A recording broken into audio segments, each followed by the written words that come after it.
Presiden Joko Widodo menunjuk Kepala Badan Pangan Nasional Arief Prasetyo sebagai PLT Menteri Pertanian usai pengunduran diri Syahrul Yassin Limpo yang diduga terseret kasus korupsi. Sejumlah pekerjaan rumah tentu menanti. Kita akan langsung bahas bersama dengan PLT Menteri Pertanian Pak Arief Prasetyo Adi serta Direktur Eksekutif Center of Economic and Law Studies atau Selios Pak Bima Yudhistira. Selamat sore Pak Arief dan juga Mas Bima. Selamat sore, Selamat sore. Mbak Mevri, Mas Bima. Selamat sore Baik, Pak Arief. Selamat Pak Arief. ya selamat tentunya seperti yang tadi Mas Bima sampaikan, selamat untuk Pak Arief yang kali ini ditunjuk langsung oleh Presiden Joko Widodo mendapatkan tugas sebagai PLT Menteri Pertanian. Langsung kita akan tanya Pak Arief. Pak Arief, apa nih kemudian upaya yang akan diakselerasi kalau kita bicara ketahanan pangan berbasis kemandirian dan juga kedaulatan pangan, mengingat kondisi saat ini juga banyak tantangan, termasuk diantaranya El Nino. Ya, makasih Mbak Mevri, Mas Bima. Yang pertama, kalau saya boleh sampaikan bahwa ini kita sedang siapkan bagaimana menyiapkan benih, pupuk saat nanti hujan mulai turun gitu ya. Karena Pak Presiden tadi pagi kunjungan ke Sukamandi, kemudian ke Ciasem, ya, melihat kita panen, jadi ada panen. Beliau itu menyampaikan tidak hanya makro, mikro, tapi detailkan. Nah, hari ini mungkin tidak terlihat di kamera, sebelah kanan saya juga ada Dirjen PSP yang memang diminta juga untuk menyiapkan bagaimana nanti distribusi pupuk. Tadi pagi saya juga komunikasi dengan Dirut PIHC, Pupuk Indonesia Holding. Jadi kami harus detailkan, 26.000 outlet itu isinya apa aja. Kemudian nanti by system, ya, stoknya itu harus ada, baik komersial maupun subsidi. Dua-dua harus ada. Jadi hari ini udah 3 hari ini ya, sampai malam ya, dengan teman-teman di Kementan juga, saya memang mengajak, yuk sudah kita bicara ke depan ya. Ini Februari itu, Maret itu kita harus punya panen yang optimal. Jadi kita detailkan satu persatu. Kemudian nanti benih begitu ya. Tadi kita visit ke Sanghyang Sri di sana. Itu 3.200 hektar BUMN. Itu juga BUMN-nya terpuruk juga gitu ya. Kemudian pas kita cek juga harga benih juga nggak pas gitu ya. Jadi mungkin nanti semuanya harus didetailkan satu-satu. Benih kualitasnya juga harus bagus ya. Kemudian sama di SAS BUMN kita zaman dulu itu memang juga sama, tidak, tata kelolanya tidak good corporate governance juga gitu ya. Sehingga nih sekarang memang perubahannya seluruh aspek ya, dan kita akan detailkan satu persatu. Ini dalam waktu yang bersamaan seluruh dirjen di Kementerian Pertanian juga saat ini sedang mendetailkan quick win ya. Dalam 3 bulan ke depan, apa dari tanaman pangan, apa dari Dirjen Hortikultur, apa dari teman saya PSP, apa yang akan dikerjakan oleh PKH, Peternakan dan Kesehatan Hewan. Ini nanti kita, misalnya di PKH, detail untuk GP ya. Berapa sih yang benar GP-nya? Gitu ya. Apakah benar di atas 650.000 ekor? Ya, hitungan-hitungan dari semua nanti akan kami libatkan semua, termasuk teman-teman dari penggiat pangan, para ahli, asosiasi. Yuk nanti kita sama-sama buat FGD ya, itu yang jadi patokan kita semua. Karena GP hari ini adalah ditentukan 2 tahun lalu. Yang kita tentukan hari ini akan 2 tahun ke depan ya. Kemudian tadi Pak Presiden juga, ini ada GP yang dari lokal. Tadi juga saya juga udah komunikasi sama Dirjen PKH. Jadi karena ini kementerian teknis ya, maka ini akan pekerjaan-pekerjaan teknis dan memang detail. Mumpung masih belum ada hujan, karena tanah kita ini banyak tak ada hujan gitu ya. Jadi ini kita mesti siapin semua. Dan And semua, it will be very detail. iya. It will be very detail. Ya. Dan akan kita buat progresnya. Ya. Baik, Siapa mengerjakan apa, kapan itu kami akan pastikan di Kementerian Pertanian. baik Pak Arief. Teman-teman di Kementerian Pertanian ini hebat-hebat. Jadi profesor, doktor, nih teman-teman ini luar biasa. Di- Susah gitu ya untuk menjadi yang ahli di bidangnya. Tinggal hari ini kita perbaiki sedikit. Ada banyak hal yang telah dilakukan juga yang baik oleh Pak Menteri Syahrul. Syahrul Mhm. Yassin Limpo, ya, yang itu juga harus diteruskan kalau udah bagus gitu ya. Jadi nggak semuanya kita gebyah-uyah semua jelek nggak gitu ya. Yang bagus teruskan, kita tingkatkan lagi tambahan. Baik. Kurang lebih demikian, eh, Ya, Pak Arief, karena di Mbak satu Mepri. sisi kita juga berpacu dengan kondisi iklim, kondisi alam yang tadi Pak Arief sampaikan ya, memastikan bahwa tanah-tanahnya ini siap terlebih dahulu sebelum nantinya turun hujan. Saya ke Pak Bima dulu, Pak Arief. Pak Bima, kemudian tadi kita sudah simak bersama apa kemudian langkah-langkah taktis yang segera akan dikebut begitu oleh Pak Arief sejak menjabat sebagai PLT Mentan. Kemudian dari kacamata Anda, seberapa signifikan upaya ini bisa mengatasi masalah, terutama pekerjaan-pekerjaan rumah yang memang sekarang dialihkan ini kepada Pak Arief sebagai PLT. Silakan Mas Bima. Ya, Pak Arief ini sebelumnya sudah superpower, sekarang makin superpower. Karena sebelumnya Badan Pangan, sekarang menjabat menjadi PLT Menteri Pertanian. Jadi ada beberapa persoalan yang memang tadi disebutkan secara quick win. Masalah soal harga beras ini harus segera diselesaikan dalam jangka pendek. Kemudian juga untuk persiapan, sehingga 2024 harapannya impor, terutama bukan hanya beras, tapi juga berbagai komoditas lainnya bisa ditekan. Tentunya ada beberapa catatan, salah satunya PR terbesar adalah memperbaiki sistem subsidi pupuk. Jadi subsidi pupuk ini beberapa petani mengeluhkan, dia bilang satu, kuota subsidi pupuknya terlalu kecil. Kemudian yang kedua adalah masalah penganggaran. Jadi subsidi pupuk ini kan penganggaran untuk 2024 juga masih kisaran 26 triliun. Jadi untuk 2023, sebelum bicara 2024, ini masih ada ruang saya kira Pak Arief bisa melobi Bu Sri Mulyani untuk seluruh alokasi silpas atau sisa lebih anggaran. Kemudian masih ada surplus 153 triliun sampai akhir Juli 2023, itu geser aja anggarannya yang tidak terserap untuk ketahanan pangan. Salah satunya untuk penambahan alokasi subsidi pupuk. Biar nanti bulan-bulan Februari, Maret, sampai dengan kira-kira bulan Juli, itu kita panen rayanya bisa sukses lah meskipun ada El Nino. Berikutnya lagi ini terkait juga dengan masalah terkait dengan produksi beberapa peternakan. Ini sering naik turun, misalnya terkait dengan harga telur, ya biasanya di awal tahun, kemudian juga daging ayam, daging sapi. Nah ini juga perlu kemudian pendataan, di satu sisi pendataan dan juga all out membantu peternak kita, sehingga juga tidak terlalu bergantung pada barang-barang impor. Berikutnya lagi yang tidak kalah penting sebenarnya adalah tata kelola ya. Jadi bagaimanapun juga pelajaran dari Pak SYL kemarin adalah problem pada tata kelola. Tata kelembagaan, komunikasi antar lembaga yang kurang begitu harmonis. Karena kita ingat betul pada waktu itu didorong terus bahwa data ternyata surplus ya. Produksi ternyata baik, ternyata datanya berbeda-beda. Dan juga masih banyak lubang-lubang mungkin tadi suap, gratifikasi, korupsi.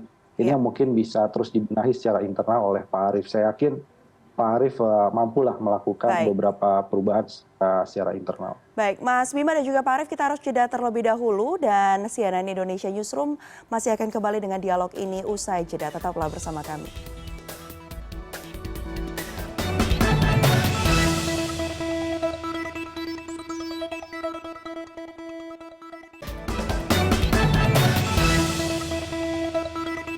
Anda masih bersama kami di CNN Indonesia Newsroom. Kita akan lanjutkan dialog kita bersama dengan PLT Menteri Pertanian Pak Arief Prasetyo Adi dan juga Direktur Eksekutif dari Selyos Bima Yudhistira. Kalau tadi Mas Bima sudah menjabarkan ini Pak Arief, sejumlah pekerjaan rumah yang mungkin diharapkan bisa menjadi sorotan.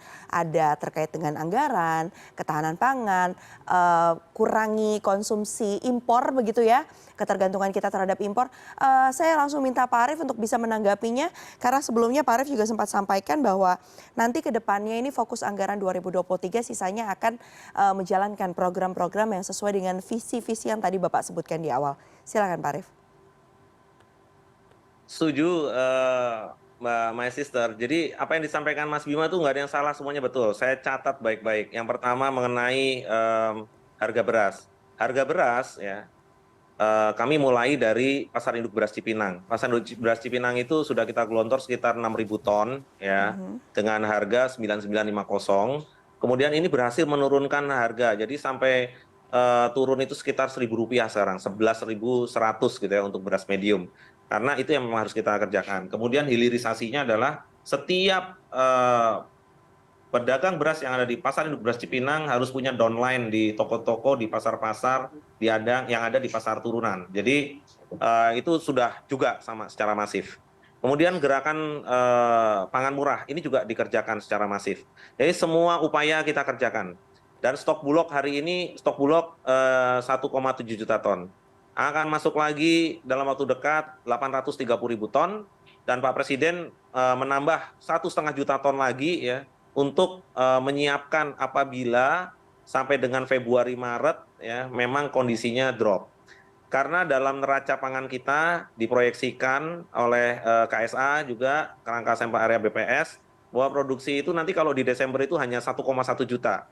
Artinya kalau kebutuhan 2,5 berarti kita selisih 1,4 1,5 juta. Nah, kalau di bulan Novembernya juga sekitar kebutuhannya sekitar 1,3 juta kurang, ya itu udah 2, sekian. Jadi artinya apa yang kita putuskan ini memang pahit, tetapi harus kita kerjakan. Paralel dengan itu, menyambung yang disampaikan Pak Bima, bahwa kita harus tingkatkan produksi. Ya, dan disampaikan juga oleh Pak Presiden tadi bahwa semester pertama memang tingkat produksinya itu memang lebih tinggi, 70% di semester pertama. Yang di semester kedua, ya tentunya ini PR kita nanti semakin banyak harusnya embung ya, kemudian waduk, perbaikan saluran irigasi, harusnya air kita akan bisa cukup untuk daerah-daerah sawah yang tak ada hujan ya bisa dialiri dari irigasi. Jadi infrastruktur juga dikerjakan, kemudian persiapan tadi benih juga disiapkan, pupuk juga disiapkan ya. Ini hari ini saya sedang kejar nih teman Pak Dirjen PSP. Coba bayangkan, saya harus sampai mendetailkan apakah salah satu penyebabnya misalnya kurang bayar atau belum bayar kepada Pupuk Indonesia Holding misalnya. Jadi sekarang Kepala Badan Pangan Nasional, PLT Menteri Pertanian ngurusi sampai ke pembayaran. Enggak apa-apa ya.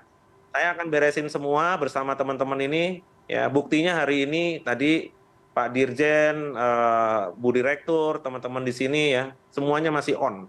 Termasuk yang di Badan Pangan ya. Jadi Badan Pangan dan Kementerian Pertanian hari ini hand in hand. Jadi akan sangat baik ke depan, saya rasa. Kemudian ada fokus lagi dari kami adalah CPP, Cadangan Pangan Pemerintah.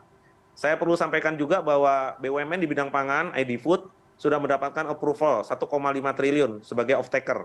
Ya, nanti gula di off-take, ya, kemudian minyak di off-take, sehingga begitu punya cadangan pangan, ini yang kita pakai untuk melakukan stabilisasi atau intervensi. Satu persatu kita beresin.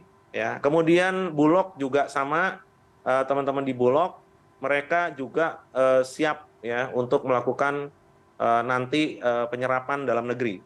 Baik. Tetapi kalau penyerapan dalam negerinya, maksud kami kalau produksinya belum tinggi, Bulog jangan masuk. Karena kalau Bulog masuk, harganya nanti akan semakin tinggi. Sehingga yang harus didorong adalah produksi. Nah, beruntung kata Mas Bima tadi, Pak Arief sekarang dikasih produksi juga. Iya, nggak apa-apa. Bismillah, mudah-mudahan produksi kita juga bisa lebih baik. Tapi akan saya sampaikan bahwa kalau produksi itu kurang, kurang. Kalau produksi lebih, lebih. Sehingga projection, estimasi kita ke depan, ya semua pihak harus paham gitu ya, bahwa produksi yang berkurang itu bukan hanya kegagalan satu institusi, tetapi bisa karena climate change, bisa karena air, bisa karena hama. Nah, ini harus dijelaskan kepada publik. Baik. Saya rasa kalau penjelasannya ke publik itu benar, Mas Bima juga nggak akan kritik saya habis-habisan lagi gitu ya, Mas Bima ya. Oke, Mas Bima, tadi Pak Arief kan dengan harapannya dengan sekarang mengemban amanah begitu ya sebagai PLT Menteri Pertanian yang bisa juga berkoordinasi sebagai Kepala Badan Pangan Nasional, nanti koordinasi juga dengan Bulog, Kementerian Perdagangan, agar apa ya tali koordinasinya itu bisa lebih dipersingkat untuk kita sama-sama mengelola, termasuk diantaranya tadi ketersediaan, produksi dan juga harga beras yang ini masih terus meningkat. Ini menjadi menjadi satu hal yang juga dirasakan signifikan oleh masyarakat. Saya ke Mas Bima dulu. Mas Bima, walaupun tadi sempat sudah disinggung ya terkait dengan penyerapan anggaran, fokusnya kemana sebaiknya Mas nanti ke depannya? Termasuk diantaranya kita bicara dampak kekeringan yang ada di depan mata, program yang harus dikebut berarti gimana Mas? Ya, terkait dengan masalah El Nino ini karena sudah sangat serius, dan tadi Pak Arief menyebut ya ada embung, kemudian revitalisasi irigasi gitu ya, bendungan dan berbagai infrastruktur yang membantu agar masalah debit air ini bisa segera teratasi. Jadi artinya kita minta sekali PSN, Proyek Strategis Nasional, itu fokus dulu untuk masalah ketahanan air, ketahanan pangan, jadi bisa mendukung kesuksesan pada saat bulan-bulan Februari sampai dengan Juli 2024. Panen rayanya harus berhasil. Kemudian yang berikutnya lagi adalah seluruh alokasi misalnya untuk penelitian terkait dengan benih unggul yang tahan cuaca, yang tahan penyakit, itu bantulah petani-petani itu dengan bibit-bibit unggul dan itu memang butuh anggaran yang tidak kecil gitu ya. Kemudian juga salah satu fokus anggaran, ini kan banyak sekali program-program pemberdayaan. Saya kira di Kementerian Pertanian ada, pemerintah daerah juga punya pemberdayaan yang bersifat regenerasi petani. Nah ini pun juga harusnya disatukan aja, satu pintu semuanya di Kementerian Pertanian. Baru kemudian diturunkan program-program teknis di kepala-kepala daerah, di Pemda, karena regenerasi petani juga penting nih. Siapa yang mau garap program-program tadi kan, kalau tahun depan semakin sedikit usia produktif yang terjun di sektor pertanian. Baik. Nah, ada lagi nih masalah juga, saya pikir dari segi anggaran, kalau anggarannya memungkinkan, ini perlu ada semacam roadmap dan juga koordinasi lintas lembaga untuk mencegah alih fungsi lahan, Pak Ari. Karena ini sekarang yang jadi salah satu krisis juga, oke ada climate change ya, ada beberapa masalah eksternal misalnya, tapi ada juga masalah alih fungsi lahan untuk properti, untuk industri. Nah ini Menteri Pertanian juga harus turun, bilang kepada BPN, ini gimana nih roadmap-nya? Karena ini masif terjadi di beberapa daerah dan berakibat pada luas panen padi terutama dan tanaman pangannya semakin mengecil. Terakhir saya pikir ada koordinasi yang urgent sekarang antara Menteri Pertanian dengan Menteri ESDM, ini untuk menghindari rebutan antara energi versus pangan, Mbak. Oke. Jadi ini jangan sampai terjadi lagi, misalnya CPO untuk minyak goreng, tapi juga sebagian disedot untuk B35 misalnya. Jadi untuk biodiesel. Ini pun juga harus dikomunikasikan ya, sehingga konsumennya happy, energi yang kemudian diinginkan itu pun juga bisa dipenuhi. Jadi memang sekarang karena superpower kita harapkan levelnya udah setara, sebelumnya sih setara menteri, badan pangan ya, Iya. bahkan di atas kementerian harusnya. Tapi sekarang ini menjabat badan pangan dengan menteri pertanian juga, kita harapkan bisa mendorong kementerian teknis lainnya, ayo semuanya fokus dulu, ini masalah soal pangan sudah sangat darurat, harus segera diselesaikan. Iya, jadi harus segera dikejar begitu ya. Terakhir Mas Bima, mungkin melihat tadi kita sama-sama mendengar program-program sudah sangat diperinci oleh Pak Arief untuk mengejar apa pekerjaan rumah yang dihadapi oleh Kementerian Pertanian saat ini. Tapi terakhir kepada Mas Bima terlebih dahulu ini sebelum saya ke Pak Arief, apa yang kemudian perlu diwaspadai Mas Bima untuk bisa merealisasikan apa saja strategi-strategi yang sejak tadi sudah disampaikan oleh Pak Arief? Yang paling jadi tantangan adalah tahun politik nih, bentar lagi pemilu kan bulan Februari. Tapi saya percayalah Pak Arief kan bukan bagian dari politik praktis maksudnya ya, bukan bagian dari partai politik, tidak nyalek, tidak nyapres juga tidak gitu ya. Cawapres juga semoga enggak. Jadi artinya bisa fokus mengerjakan pekerjaan-pekerjaan rumah yang tadi disebutkan, memang masalahnya ada pada teknis, masalahnya pada ada sisi anggaran, nah itu harusnya dikejar. Jadi tidak terdistorsi dengan adanya tahapan-tahapan pemilu, itu bisa fokus bekerja lah sampai selesai bulan Oktober. Baik, Mas Bima terima kasih. Saya ke Pak Arief. Pak Arief mungkin boleh menanggapi apa yang disampaikan Mas Bima, termasuk diantaranya Pak. Kita tidak boleh menutup mata bahwa saat ini KPK juga tengah menyoroti dugaan kasus yang bergulir begitu ya di Kementerian Pertanian. Bagaimana Anda memastikan bahwa seluruh strategi-strategi yang Anda tadi jabarkan ini bisa dijalankan di tengah adanya juga pemeriksaan yang intens begitu dari pihak KPK? Terhadap Kementerian Pertanian. Silakan Pak Arief. Iya, hari ini saya lebih fokus kepada konsolidasi internal, Mhm. ya. Kemudian kemungkinan besar izin apabila ada yang sudah tersangka, saya akan langsung ke Pak Presiden Mhm. meminta approval untuk PLT, begitu ya. Mhm. Mhm. Karena kalau satu kementerian tidak ada sekjennya juga nggak bisa firm. Sedangkan kita tadi Mas Bima sampaikan harus jaga tata kelola. Artinya Mhm. good governance itu di pemerintahan juga harus dijaga. Karena saya mau tanda tangan saja untuk misalnya 16,3 triliun pembayaran pupuk gitu ya. Mhm. Saya panggil tim legal segala macam karena saya statusnya PLT. Iya. Ya, lain kalau definitif. Nah, hal-hal seperti ini jangan sampai hanya PLT 1-2 minggu kemudian salah kaprah gitu ya. Nah, Iya. ini saya harus hati-hati. Baik, Pak. Kemudian saya bahas satu-satu mengenai benih ya, bibit ya, itu penelitian tentunya nanti dengan BRIN. Tadi Mhm. saya dengan Pak Presiden ya di lahan 3.200 hektar saya pakai 47 hektar gitu ya untuk melakukan demplot dan dari 3 varietas gitu ya.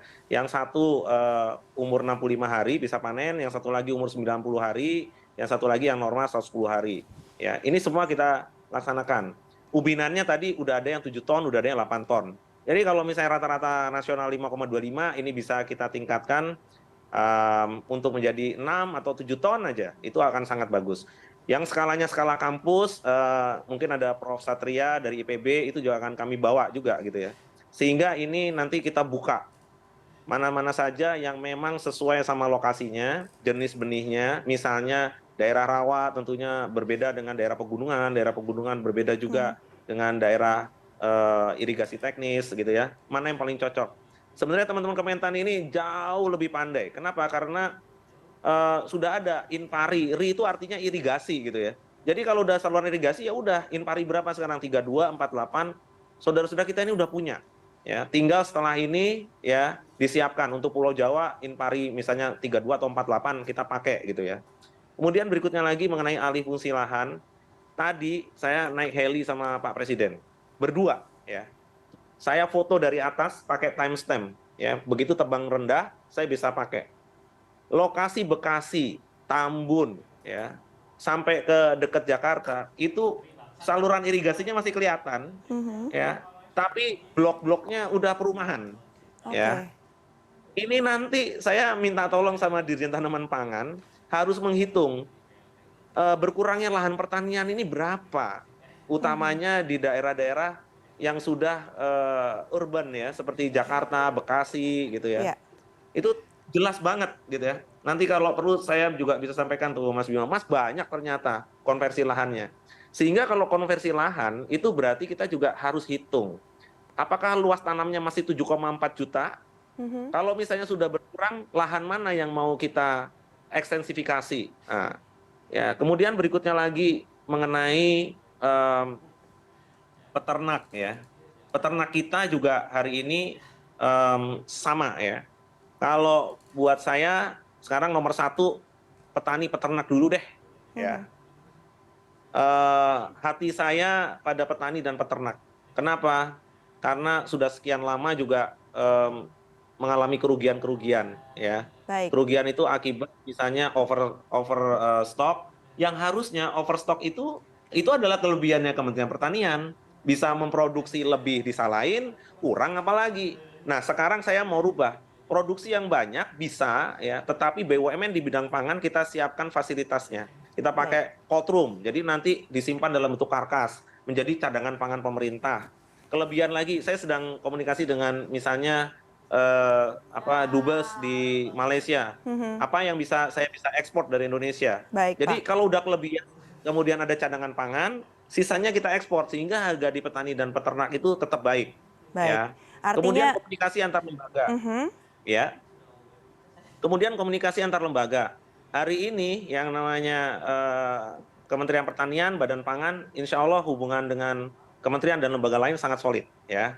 Dengan Bu Menteri Keuangan, dengan Pak Menko, dengan Pak Mendak, ya, dengan Bank Indonesia. Hari kemarin saya telepon Deputi Bank Indonesia misalnya.